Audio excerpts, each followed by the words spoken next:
Kemarin Pak Prabowo itu menyampaikan ke Ketua Umum PWILS Gus Abbas Buntet ya, meminta saya untuk menulis buku yang mengumpulkan jenis-jenis khurafat, cerita-cerita takhayul dari Habaib Ba'alawi, dan sudah kami kumpulkan bersama dengan tim dari kumpulan hikayat yang ada di dalam kitab Al-Jauharus Syaffaf.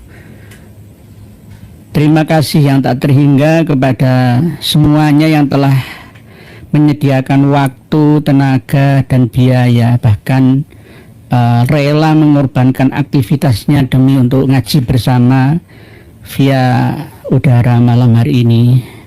Langsung asli ada wujudnya, cuma saya tidak bisa melihat wujud panjenengan semua. Panjenengan bisa melihat saya. Ini adalah bukti bahwa kajian kita ini muttasil, isnadnya itu nyambung ya, nggak munfasil. Jadi tidak mengkotek, tapi ittisalul ilmi asli nih. Pak Dudu Habib Yaman, sehat selalu Pak Kiai, terus cerahkan umat dari kegelapan Ba'alawi. Siap, doa pangestu panjenengan semua. Tanpa panjenengan channel ini tidak ada apa-apanya. Pak Daryo, semoga Kiai Indonesia diberi kesehatan, amin. Matur suwun. Inilah nikmat yang paling tinggi setelah iman Islam adalah kesehatan. Kesehatan. Duit banyak, istri cantik ya, tapi tidak sehat ya, nggak bisa. Bu Maulina Oktaviani, assalamualaikum. Presiden kita percaya ke bismillah diparingi lancar membuka kebenaran ini ya, nggih. Semoga saja benar, karena kemarin Pak Prabowo itu menyampaikan ke Ketua Umum PWILS Gus Abbas Buntet ya, meminta saya untuk menulis buku yang mengumpulkan jenis-jenis khurafat, cerita-cerita takhayul dari Habaib Ba'alawi, dan sudah kami kumpulkan bersama dengan tim dari kumpulan hikayat yang ada di dalam kitab Al-Jauharus Syaffaf. Jadi lebih banyak yang kami kumpulkan. Cuma masih kami tahan dulu supaya bahasan tentang Habaib Ba'alawi ini tetap panjang lagi. Nanti kalau hack stop finish sampai di sini berhenti ya, nggak ada yang kita bahas materinya. Jadi ya nggak ada seninya lah begitu. Jadi biar diolor-olor ya, biarkan akan muncul mukibin baru ya, yang belum taubat dan akhirnya akan taubat. Oke, terima kasih Pak Prabowo. Kami setia bersama panjenengan beat untuk kemajuan bangsa dan negara, meningkatkan literasi dan referensi sejarah bangsa supaya IQ masyarakat Indonesia ini meningkat lebih cepat dari sebelumnya. Kita menghadapi 2045 yang akan datang, tahun kemerdekaan 100 ya, tahun emas, keemasan Indonesia Raya. Oke, siap. Matur suwun. Pak Sakrin melu ngaji iki, monggo, sama-sama. Di era keterbukaan informasi sekarang ini, untuk mengakses ilmu-ilmu yang tabu, yang sulit dulu, itu sekarang mudah ya kita lakukan ya. Dulu itu sulit kita jalankan ya, hanya kita bayangkan saja. Sekarang mudah sekali.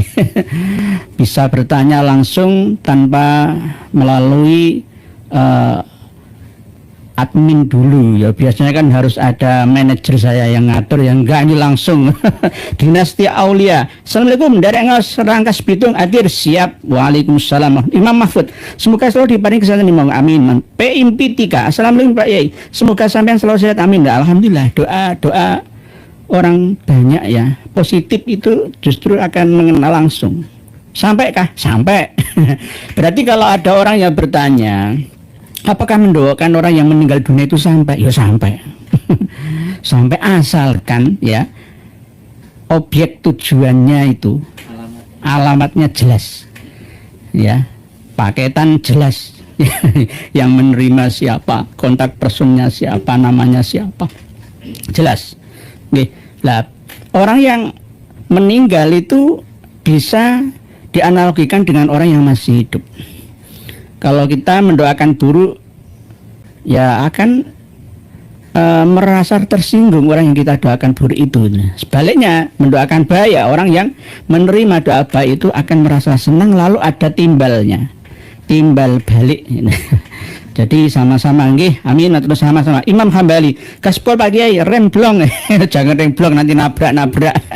Nggih, ada remnya sedikit-sedikit. Nah, ini kan mendidik bangsa supaya jangan hanya besar mulut saja itu. Jadi kita selalu menyampaikan materi pengajian itu tidak hanya zong kosong isinya, ya, hanya sekedar ya mulut besar lah ya. Apalagi cerita-cerita bohong ya. Nah, kita coba menghindari itulah. Jadi kualitasnya ini di atas perguruan tinggi S2, S3 ini. Nggih. Pak Sirim Saputra mantap bagi siap. Sutopo Topo nderek kasih Pak Sutopo Topo ini karena dulunya leluhurnya orang tua beliaunya ini mengharapkan supaya anak ini suka bertapa, prihatin, bisa merasakan penderitaan orang-orang yang di ekonominya, ya, ilmunya, ya, hati perhatian. Akhirnya dikasih nama Pak Sutopo Topo supaya seneng poso, prihatin. Siap. Kembali kepada materi pengajian malam hari ini, yaitu tentang Hadramaut. Hadramaut itu bahasa Arab, kota yang terdiri dari dua nama Hadoro dan Mauta. Hadramaut, Hadoro Mauta sama dengan Damaskus. Damun kesyakikun, damun syakik, Damsyik lalu Damaskus, sama. Damsyik, Damaskus, tempat di mana Habel, ya, dibunuh oleh Kain atau Kobil, ya. Disitulah peristiwa pembunuhan manusia keturunannya Nabi Adam versi Homo sapiens modern kita zaman besi, ya, itu di Damaskus itu. Peradaban Mesopotamia kuno, Sumeria lama. Damun syakik ali Damaskus.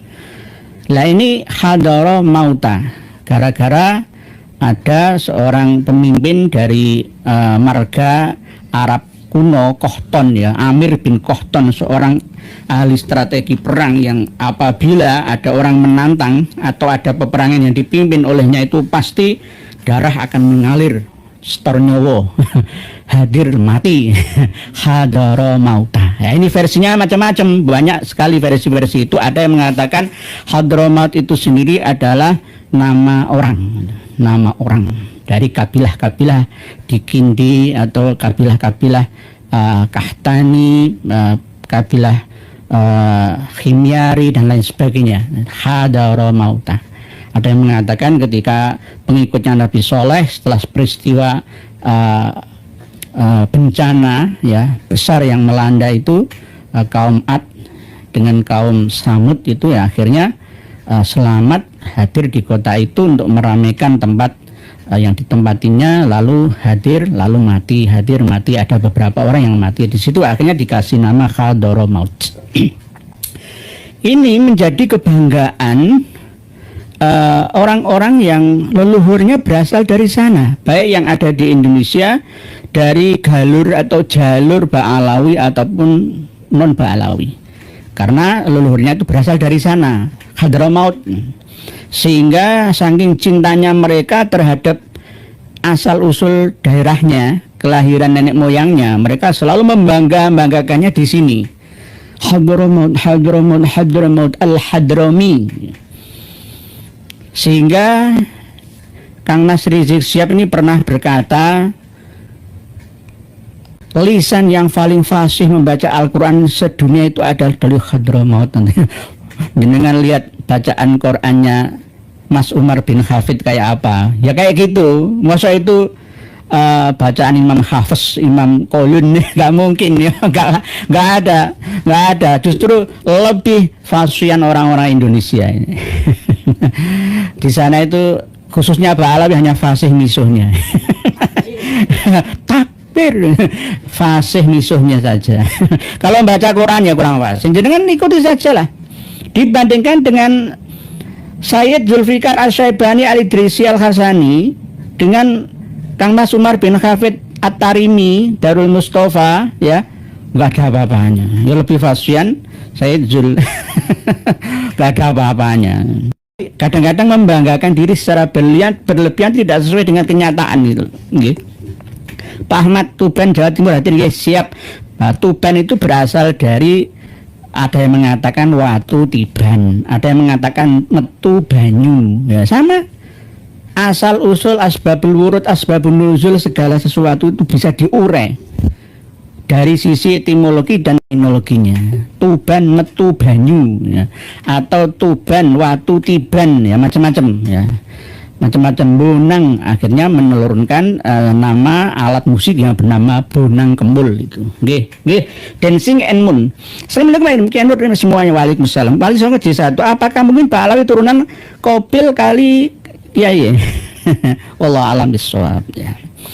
Qabil atau Kain, ya, di dalam kitab suci selain Al-Qur'an itu bukan Qabil, Kain namanya. Koin atau Kain. Habel itu adiknya, nggih.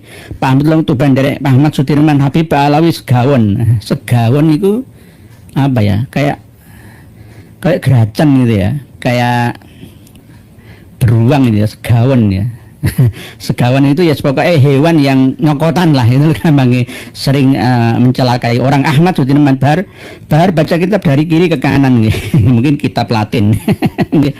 Kemarin saya juga sempat dikritik bahasa menterjemah kitab Manhajul Istiqomah Fiddini Bisalamah karya Habib Usman bin Yahya Mufti Batavia Belanda kok bahasanya kuno, nggak modern. Memang begitu, itu bukan bahasa saya, itu bahasa beliaunya itu loh.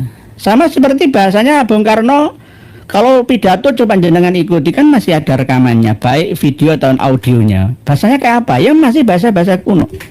Ya kalau sekarang kan lebih ada terwarnai dengan bahasa-bahasa lokal dan bahasa-bahasa global internasional. Nggih, Pak Makin terdepan, kalau Nabi Adam Hawa bukan manusia pertama di bumi berarti Qabil bukan pembunuh pertama, Pak Yai. Nggih, manusia pertama dari keturunannya Nabi dan Rasul pertama. Gitu lah enaknya nggih. Biar enak nanti, kadang-kadang itu orang itu masih bulet ya, ruwet ya.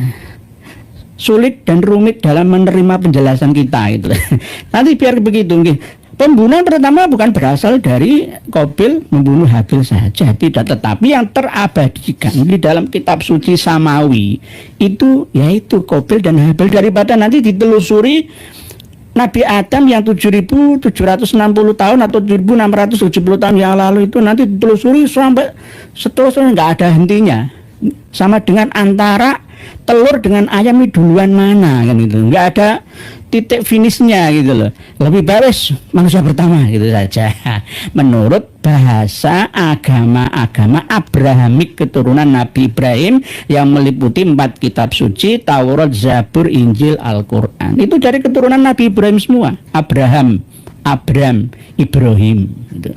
Yang lainnya di dunia masa Nabi Ibrahim itu ya enggak, sudah banyak manusia yang lainnya. Nggih, Pak Saijo Rahmat Pagi, apakah istilah pesantren, pasentran, gondo mayit dalam pedalangan itu mirip pengertian dengan Hadramaut? Bisa juga. Gondo mayit itu bau mayat.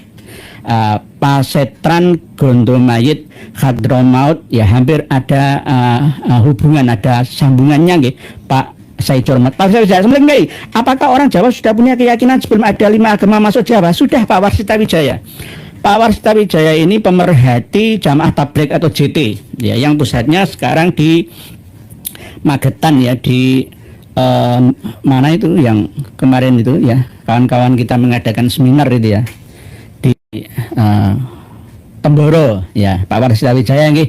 Salam tadi Pak Warsita Wijaya. Apakah ada agama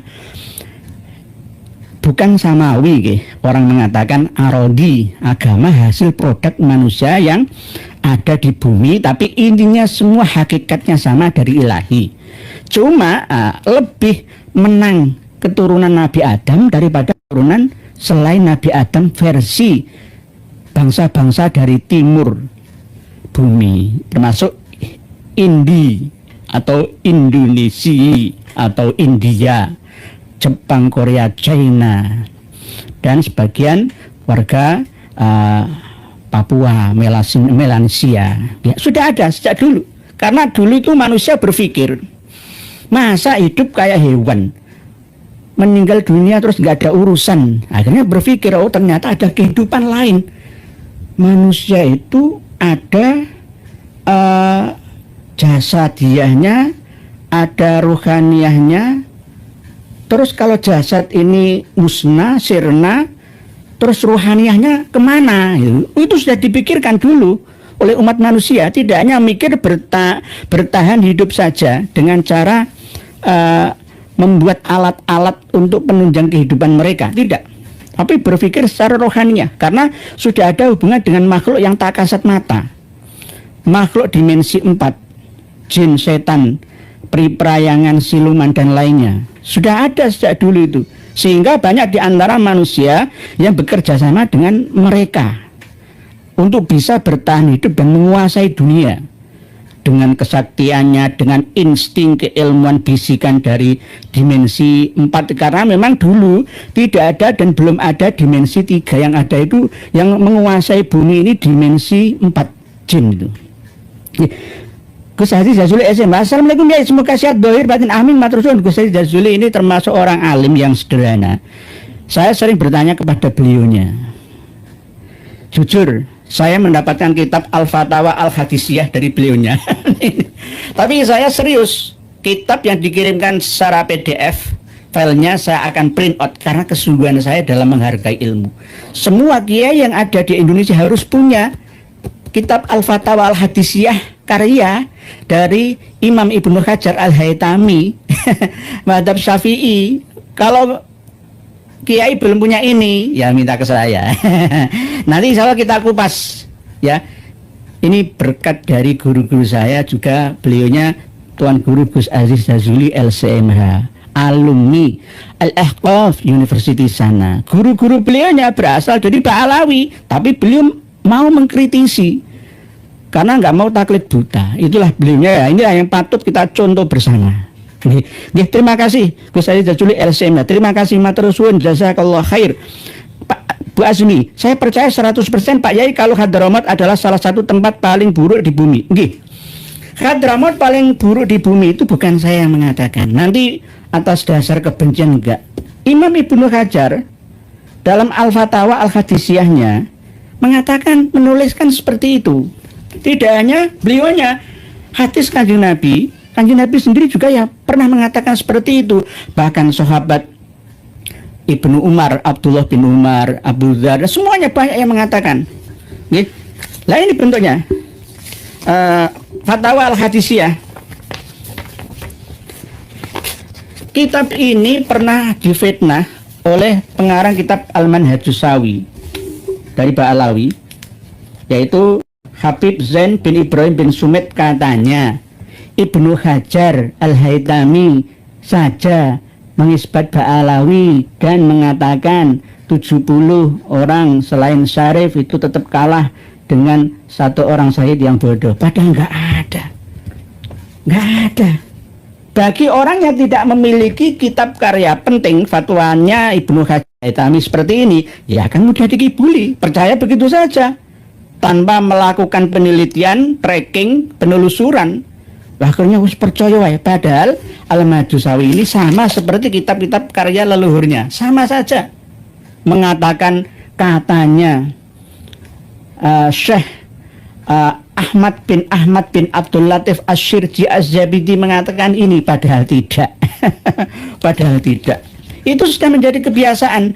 Baru saja saya dikirimi Kiai Haji Maduddin Utsman kitab karya seorang Ba'alawi dari Yaman yang membantah tesisnya Kiai Haji Maduddin Utsman. Nanti kita bedah bersama dan tolong Gus Haji Jazuli untuk bareng-bareng membahasnya. Saya sudah dikirimi oleh beliau Kiai Haji Mahyudin Usman untuk membedah pemikiran ya dari kitab penolakan karya dan penelitian Kiai Haji Mahyudin Usman. Bahaya. Ya, bahayanya bagaimana? Ini termasuk propaganda. Yakni Habib Ahmad bin Aud bin Alwi Al-Ibrahim dari Kesultanan Oman. Yang kemarin itu loh. Sudah saya periksa dan saya mutolaah baru sampai setengahnya, separohnya. Isinya apa? Al-Ghurur, Al-Jawharus Syafaf. Paling enggak mundur-mundur sedikit ke Al-Muhibbi, Khulasatul Athar. Sama saja halunya. Kapan ada yang namanya kitab Al-Jawharus Syafaf? Kitab Al-Jawharus Syafaf itu seperti senjata yang tak terlihat mata, tapi bisa untuk menghantam dari arah mana saja. Sama seperti manuskrip Fathur Rahimir Rahman karya Habib Umar bin Abdurrahman Shahibul Khamr itu nggak ada kitabnya. Itu berbentuk manuskrip tulisan tangan dan rentan perubahan, tambahan dan susupan. Al-Jawharus Syafaf itu juga begitu. Sekelas Buya Hamka, pengarang kitab tafsir Al-Azhar saja bisa kena propagandanya Pak Alawi kok, ya. Buya Hamka itu hampir percaya 90% dengan keberadaan Al-Jawharus Syafaf yang mengatakan bahwa Pak Alawi Al-Hadrami itu adalah keturunan Nabi kita. Padahal beliau saya yakin nggak pernah melihat kitab Al-Jawharus Syafaf itu. Dulu belum ada PDF, tidak secepat kilat mengirim data via WA. Tidak seperti sekarang adanya. Dulu itu sulit kita untuk mengakses kitab-kitab seperti itu. Pak Gus Supri Muhadir apa siap pernah maling nangka rokok yang tidak ilegal harganya mahal. Makanya aku juga konsumsi rokok yang ilegal soalnya terjangkau. Yang penting jangan diiklankan dan dipromosikan untuk konsumsi pribadi saja nggih. Pak pernah maling nangka. Karena apa ya mbako-mbakone dhewe ya tuku-tuku dhewe, sing penting jangan berlebihan ya. Ulama yang mengharamkan sunhorek itu juga mengharamkan rokok. Berani-beraninya gitu loh. Walaupun beliau ahli usul fikih, ahli fikih sekalipun nggak ada jaminan sekarang ini. Kita harus fleksibel menerapkan hukum itu. Hukum yang tidak jelas halal haramnya itu bisa ditawar ya. Bisa ada unsur maslahah mafsadahnya ditimbang gitu loh. Saya sejak kecil tidak pernah merokok tapi tidak berani mengharamkan orang merokok. Kan seandainya saya ini perokok ya, menghalalkan rokok itu kan wajar ya. Saya sendiri bukan konsumsi rokok, tapi saya bukan perokok, tapi tidak berani mengharamkan orang merokok karena ini sangkut pautnya panjang. Pabrik rokok, petani tembakau ya.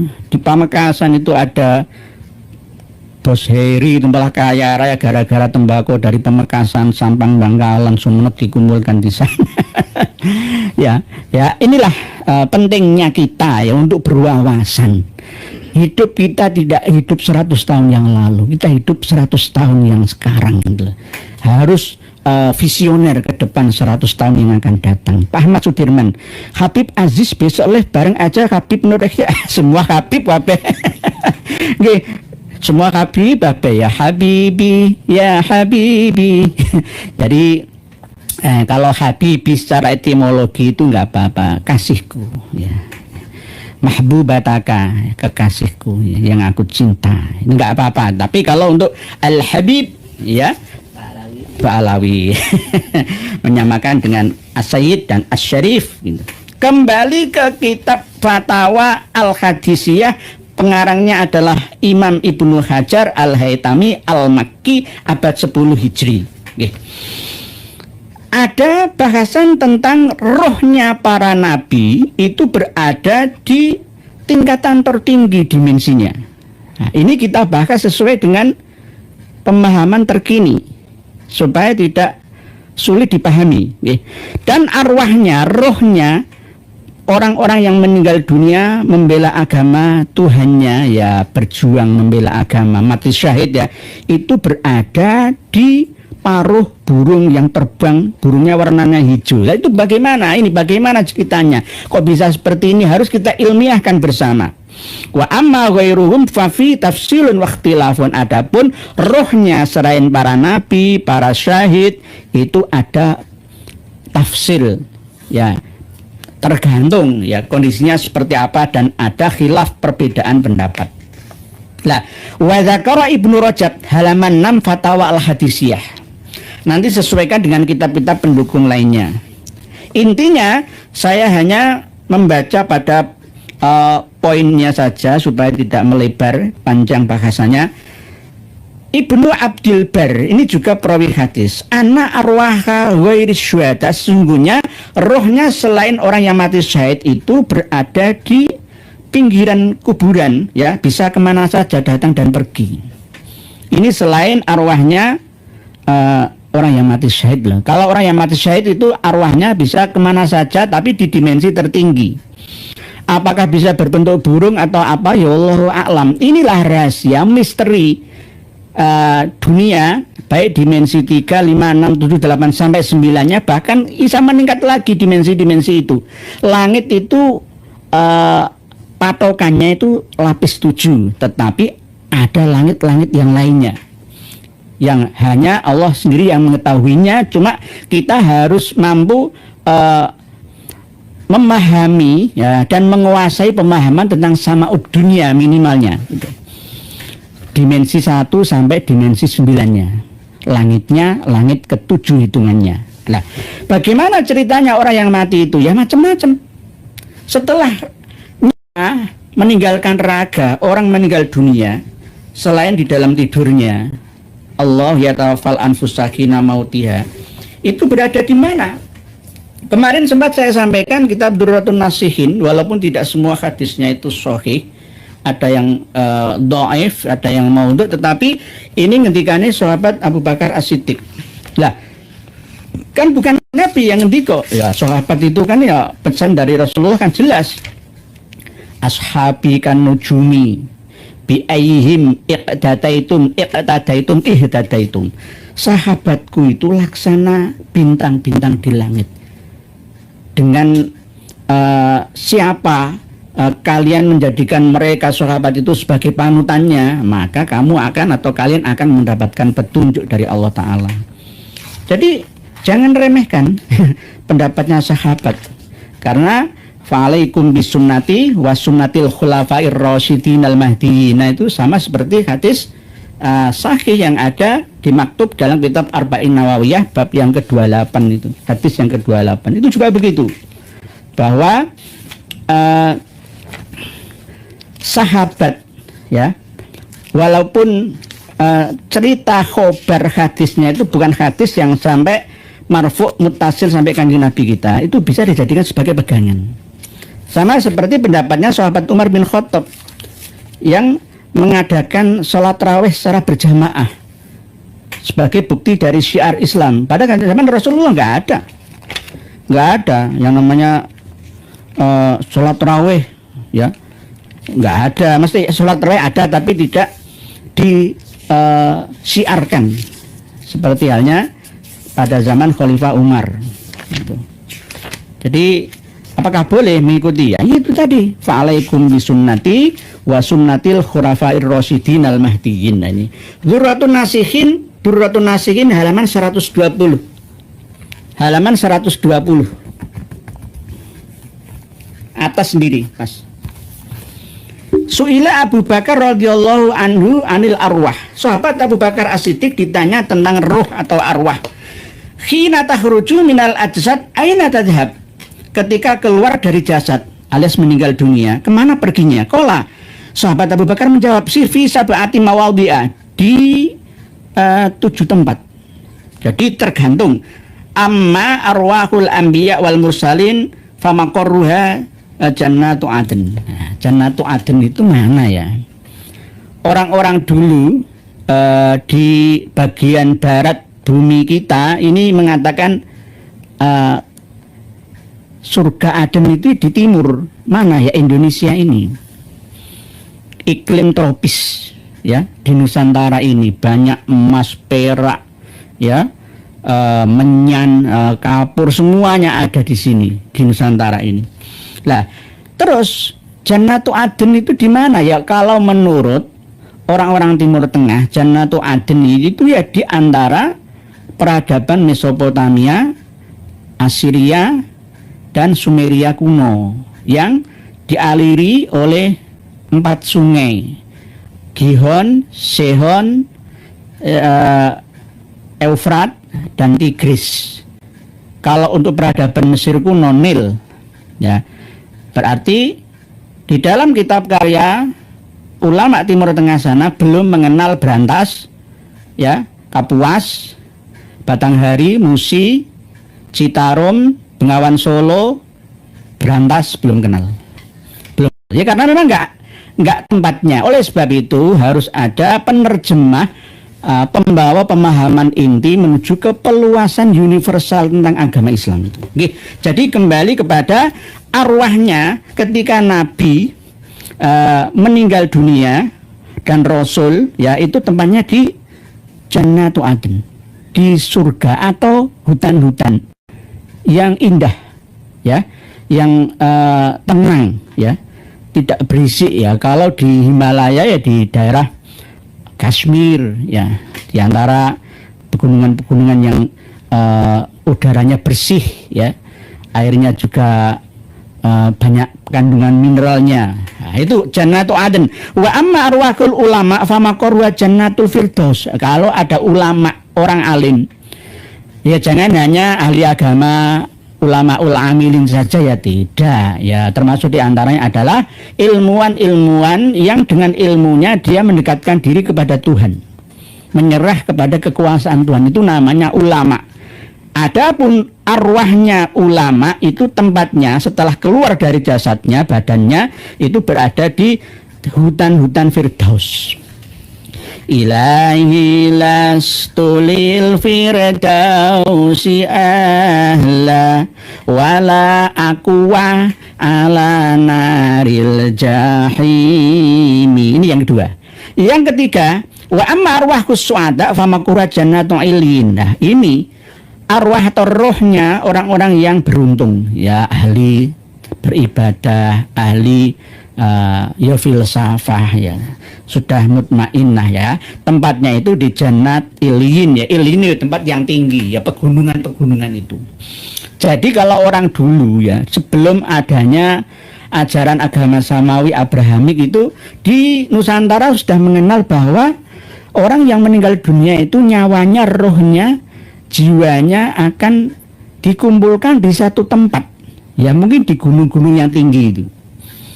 Jadi kebanyakan orang-orang dulu itu nyepi ya, menyendiri, bermeditasi, berkreasi, interaksi dengan ilahi ya dengan cara muksa ya, ada di gunung-gunung itu. Sama seperti Nabi Musa, kanjeng Nabi Muhammad di Jabal Nur ya, begitu juga Nabi Daud dan lainnya, Nabi Isa begitu juga.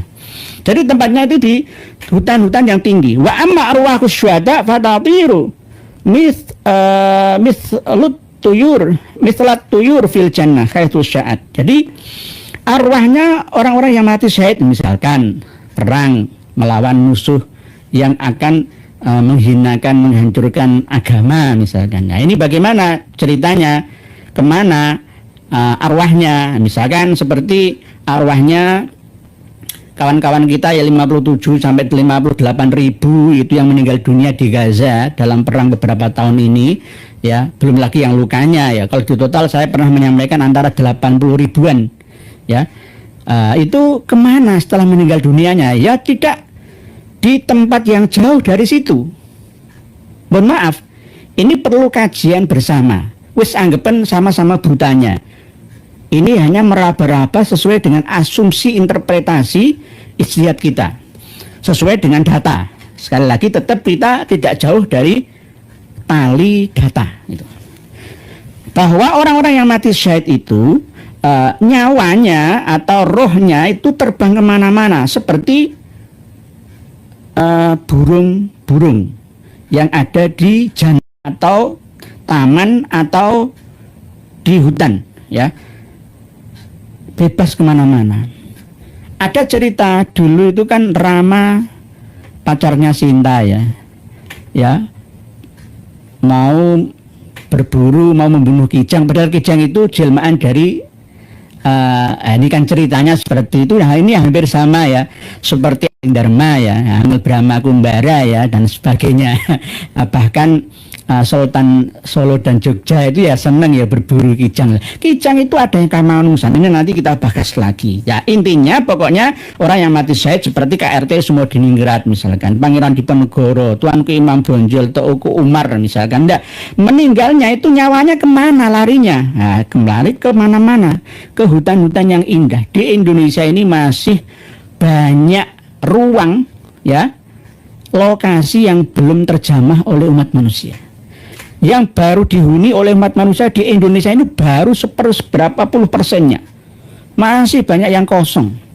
Yang paling padat kan di Jawa kan ya.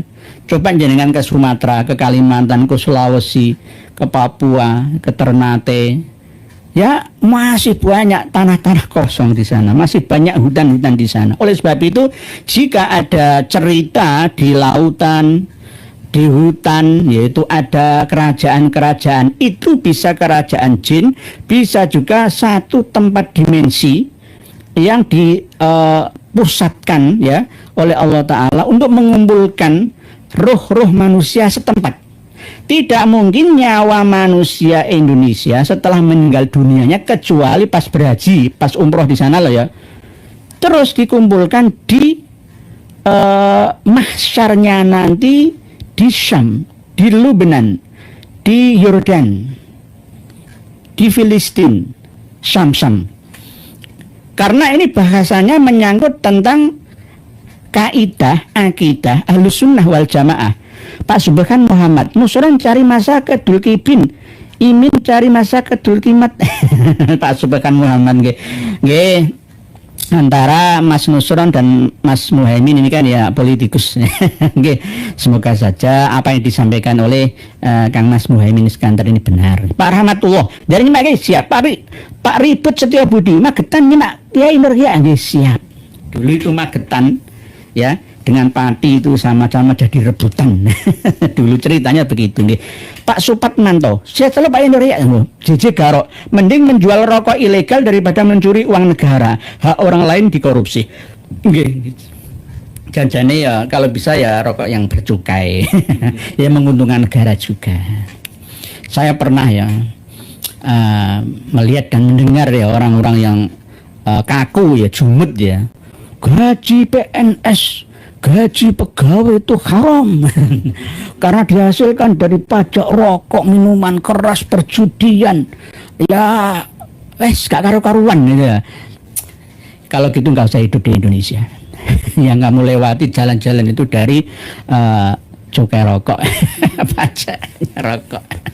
Oke, hidup kok digawe susah gitu loh. Ya, karena memang inilah yang menyebabkan manusia itu tidak akan langsung mati ya, berhenti, tidak hidup lagi ya. Kebanyakan memang wayafu an kafir ya, tetapi tetap lagi masih ada keinginan yang menjadi hutang, cita-cita dalam hidupnya itu.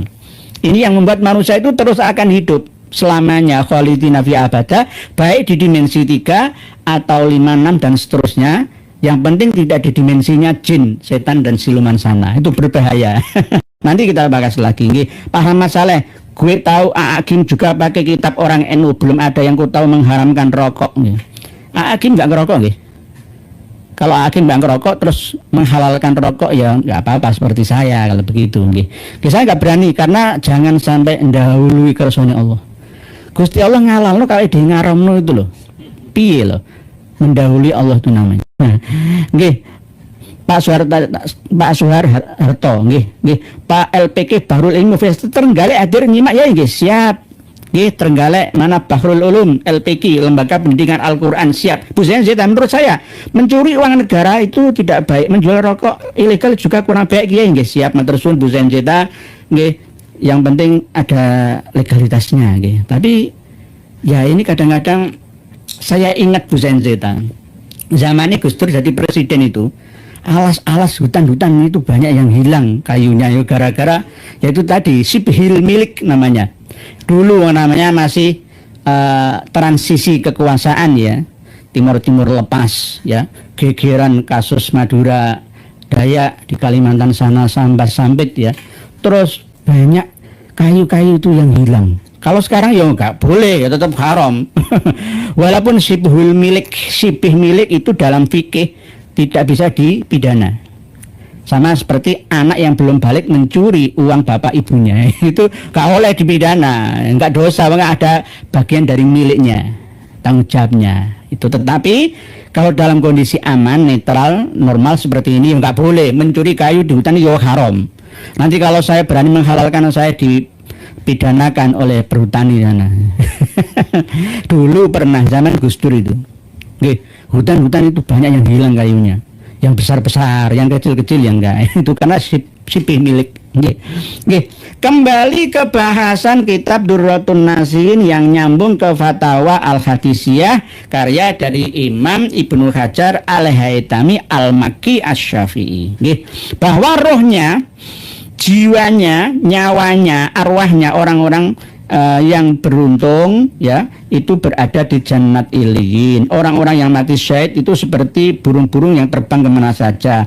Wa amma arwahul mu'minin al-mudznibin fatakunu mu'allaqatun fil hawa. Lah ini loh, ini dasarnya kalau nyawa itu, roh manusia itu bisa gentayangan itu di sini dasarnya.